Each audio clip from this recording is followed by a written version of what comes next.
fashion and jewelry and our hobbies.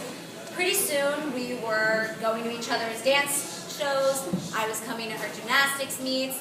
We'd take trips to New York City, to fancy places like Six Flags where we'd eat churros online. And occasionally we would even show up to work wearing, to school wearing the exact same thing accidentally.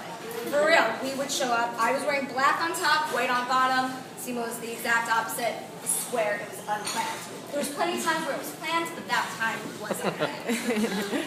And then, you know, time as years went on, it was finally time to go off to school. So we went our separate ways. Me to Syracuse, Seema to Michigan, and apparently that's up, but I would keep saying it was down.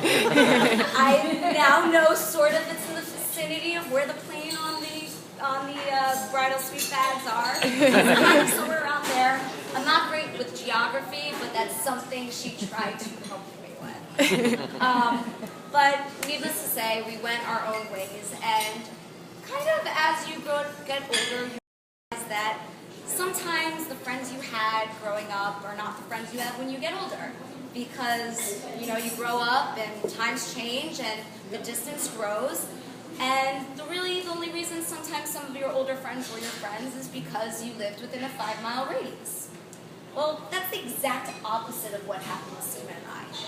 We got closer together the farther apart we geographically were. When Seema graduated, many of you probably know, she became a consultant for Accenture. They flew her all over the world. And I decided to follow her all over the world. You know, it was kind of fine and cute when she was in Connecticut, and then Chicago, and Boston was fine. Even San Francisco, fine, okay, 5 hours, I'll fly. Then she said, I am moving to Australia for a year. I said, okay. And I packed my bags, and I hopped on a plane with Natalie and Jax.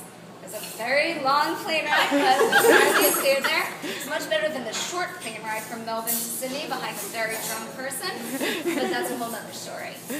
But, you know, I don't know if any of you guys realize how awe-inspiring it is that Seema did that. She went all by herself, knowing no one, never being there before, and lived away from Tommy. I know it's hard. She survived, but, you know, she lived away from Tommy for a year, and it's hard to do. And, you know, Seema's travels not only inspired my own travels, but this trip in particular gave me the courage to do that myself.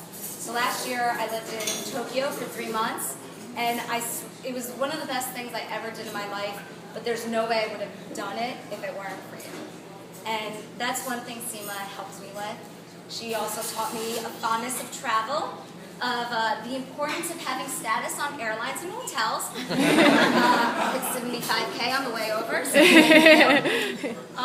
and she's always just been an unbelievable friend. She's the person I go to when I need a cry, when I need a laugh, when I need a shoulder to lean on. She's one of the only friends I can have a serious conversation about work and about life in general and actually get heartfelt advice back from her.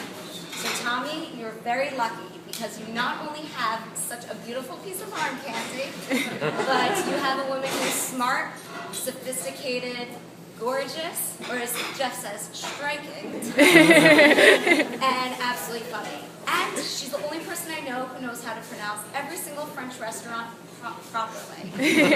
So she's a keeper. But I think you guys are a great match. You both push each other, whether it's pushing each other to success or just pushing each other's buttons. It is both times very entertaining. And I wish you nothing but a lifetime of happiness and love and joy, and maybe a few children on the side. But I know you hated in high school when we would say that you were our honorary Jew, but I think it's somewhat, since you're also being married by a Jew, I think it's appropriate if I say Mazel Tov.